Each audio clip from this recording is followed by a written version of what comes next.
هەلبەستێک ji بۆی هەموو شەهیدên نەورۆزê bi taybetî ser şehîdê hesekê hatiye çêkirin. Em Newroza we hemiya pîroz kim û vê helbestê kim diyarî dayîk û bavê şehîdên Newrozê. Navê helbestê tu Newrozî hem xemgîn û hem jî pîrozî. Ey Newroz! Ey Newroz!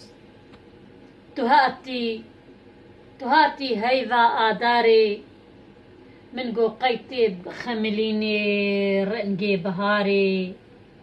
Te got vaz hatim wekî ava çemê Dîcla û Firatım. Bi şox û şengim pir bişewatim. Ez Newrozim hem xemgîn û hem jî pîrozim. Va ez hatim amet û muhebbatim. Ez agir revên û pêtim. Ez hem şahî û hem jî pir bişewatim. Ey Newroz! Ey Newroz! Tu Newrozî hem xemgîn û hem jî pîrozî.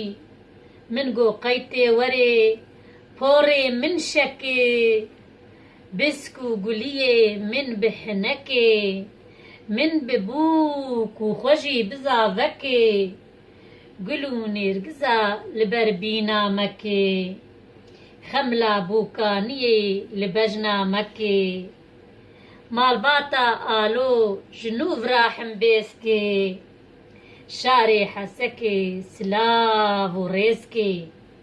Dema te got wezê werim. Dema te got wezê werim ez ketim nava hewldan û seferberê. Min agir dada mîna qosqerê. û tu hatî te derbik avêt min mîna xencerê. Xwîna reş avêt dil û cegerê.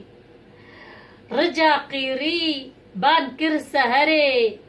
Got kanî sema bila virda werê. Birîna min xedara ez nikarim herim. Newroz dîsa hat wekî salê berê. Ey Newroz!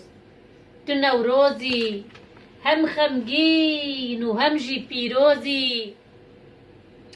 Tu hatî wekî ba û bahozî. Pir bi qewat û bihêzî. Canê ciwan tu dibirêjî. Dîsa ji boî min tu pîrozî. Ey Newroz! Ey Newroz! Min got tê werê ez ê te himbêzkim. Xeml û rehelê ji boî te birêzkim. Govend û dîlanê ji te re bitîrêşkim. Şarê hesekê heyanî bi Hamûdê. Govenda ciwana ji te re dirêşkim. Lê mixabin, lê mixabin û sed mixabin.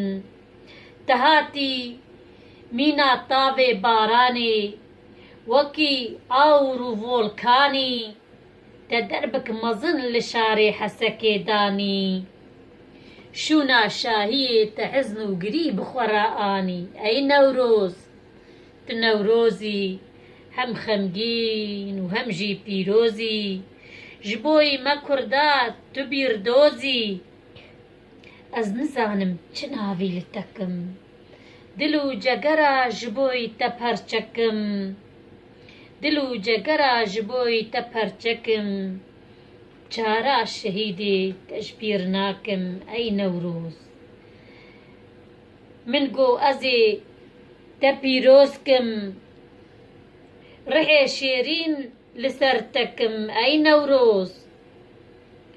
Tu nûroja me yî. Tu ji boî me tim heyî. Eşq û evîna dilê keç û xortayî. Tu sembola agirê kawayê hesinkerî li hemberî dihaqê zulmkar serî hildayî. Ey Newroz! Tu Newrozî hem xemgîn û hem jî pîrozî. Tu hem bayî û hem bahozî. Tu ji boî me Kurda xweş bîrdozî.